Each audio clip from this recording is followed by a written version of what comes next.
دیکھیں آپ کے والدین آپ کو زبان سے یہ کبھی نہیں کہیں گے، بہت کم ممکن ہے کہ والدین کہہ بھی دیں، لیکن عموماً والدین اپنی اولاد کو یہ زبان سے نہیں کہہ سکتے۔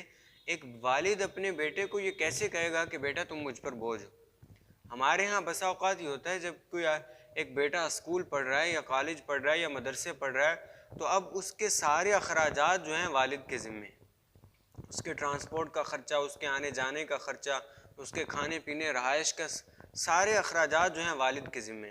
تو یہ غلطی ہمارے والدین کی بھی ہے۔ اپنے بیٹوں کو شروع سے یہ تربیت دیں کہ بیٹا، کہ جب بیٹا 10 سال کا ہو جائے تو آپ اس سے کہیں یا جاؤ بیٹا یہ تھیلیاں بیچ کر آؤ، دکان پر بیٹھو، 10 منٹ کے لیے بٹھا دیں، 20 منٹ کے لیے بٹھا دیں، تربیت دینے کے لیے۔ ہمارے ہاں مصیبت یہ ہے کہ بیٹا 30 سال کا ہو جاتا ہے لیکن اسے خریداری کرنا نہیں آتی۔ آپ اسے بازار سے ٹماٹر خریدنے کے لیے بھیجیں تو وہ ٹماٹر صحیح طرح خرید کر نہیں لا سکتا، یعنی بازار سے کوئی چیز خرید کر صحیح طرح نہیں لا سکتا۔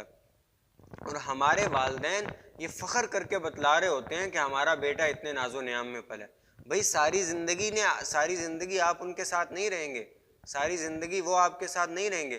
30 سال میں تو آپ اسے بازار سے خریداری کرنا نہیں سکھا سکے، اب آپ کا انتقال ہو گیا تو بعد میں وہ کیا کرے گا؟ اس کی تو زندگی برباد ہو گئی۔ تو یہ بچوں پر بوجھ نہیں ہے، یہ بچوں پر ظلم نہیں ہے، یہ بچوں پر ظلم نہیں ہے، یہ بچوں کی تربیت ہے۔ آپ بچوں کو یہ تربیت دیں کہ بیٹا آپ اسکول جا رہے ہیں، یونیورسٹی جا رہے ہیں، مدرسے جا رہے ہیں، اسکول جا رہے ہیں، ساتھ پارٹ ٹائم اپنا کوئی کاروبار کریں، پارٹ ٹائم اپنی کوئی جاب کریں، اپنے آنے جانے کا رہائش کا اخراجات خود اٹھائیں۔ اتنا جب آپ ان کو ڈیپینڈنٹ بنا دیتے ہیں کہ ان کا مکمل انحصار آپ پر ہو جاتا ہے، تو یہ غلطی ہمارے ہاں دونوں طرفوں سے ہے۔ کبھی والدہ یہ کرنا چاہتی ہے لیکن والد آڑے آ جاتا ہے کہ بھائی ابھی بچہ تم اسے ابھی سے کام میں لگا رہے ہو، اور کبھی والد یہ کرنا چاہتا ہے لیکن والدہ بچے کی والدہ جو آڑے آ جاتی ہے کہ ابھی بیٹا ہے، ابھی چھوٹا ہے، اسے کام میں لگا رہے ہو۔ دیکھیں اگر آپ یہ سمجھتے ہیں کہ آپ کا بیٹا کام نہ بھی کرے تو کوئی مسئلہ نہیں، تو آپ ان سے اتنا تو کام کروائیں نا کہ بازار سے کوئی چیز خریدنے کے لیے بھیج دیں، خریداری کرنے کے لیے، تاکہ انسان ہے وہ انسانوں کے ساتھ اس نے رہنا ہے، معاملات کرنا سیکھے، آخر خریداری کرنا سیکھے۔ انسان ہے، انسانوں کے ساتھ رہنا ہے تاکہ معاملات اسے کیسے حل کرنے انہیں پتہ چلے، یہ بھی تربیت میں شامل ہے۔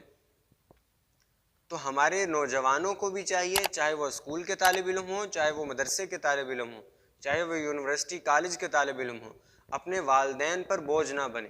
اور والدین پر اولاد کبھی بھی بوجھ نہیں ہوتی، والدین پر اولاد کبھی بھی بوجھ نہیں ہوتی، لیکن کبھی حالات ایسے آ جاتے ہیں کہ والدین اپنے اخراجات خود نہیں اٹھا سکتے، تو آپ اس سچویشن میں، ان حالات میں اپنے والدین کا سہارا بنیں۔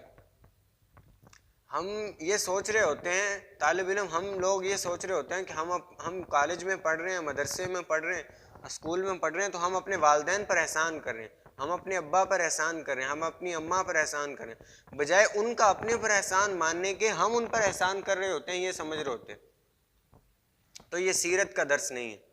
اگر ایک مسلمان حضور علیہ الصلاۃ والسلام کو اپنا آئیڈیل مانتا ہے، اپنا رول ماڈل مانتا ہے، اگر ایک مسلمان نبی کریم صلی اللہ علیہ وسلم کو اپنا قائد، لیڈر، رہنما، رہبر مانتا ہے، تو ہمیں ان کے طریقوں پر چلنا ہوگا۔